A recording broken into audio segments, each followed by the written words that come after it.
Welcome to this tutorial on how to use WorldPay API.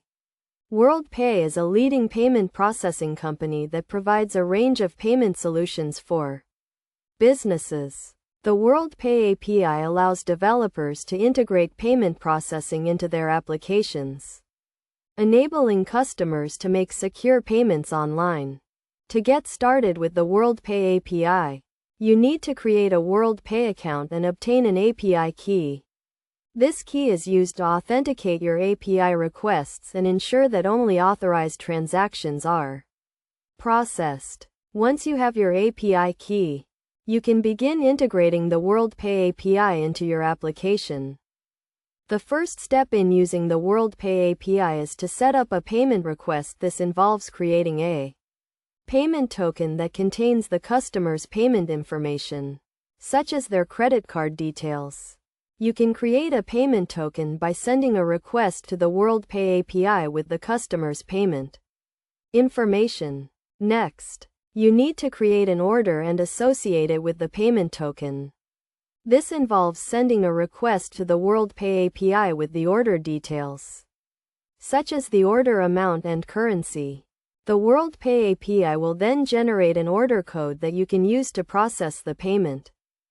To process a payment, you need to send a request to the WorldPay API with the order code and payment token.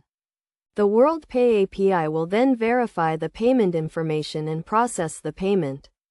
If the payment is successful, the WorldPay API will return a payment response that contains the payment status and other relevant information. Best practices for using the WorldPay API include ensuring that you handle errors and exceptions correctly, and that you provide clear and concise payment information to your customers. You should also ensure that you comply with all relevant payment card industry standards and regulations. In terms of key concepts, it is essential to understand the different types of payment requests that the WorldPay API supports, such as one-off payments and recurring payments.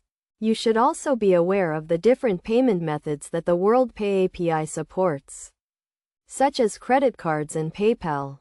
In conclusion, the WorldPay API provides a range of payment processing solutions for businesses. By following the steps outlined in this tutorial, you can integrate the WorldPay API into your application and start processing payments securely and efficiently. Remember to handle errors and exceptions correctly, and to comply with all relevant payment card industry standards and regulations.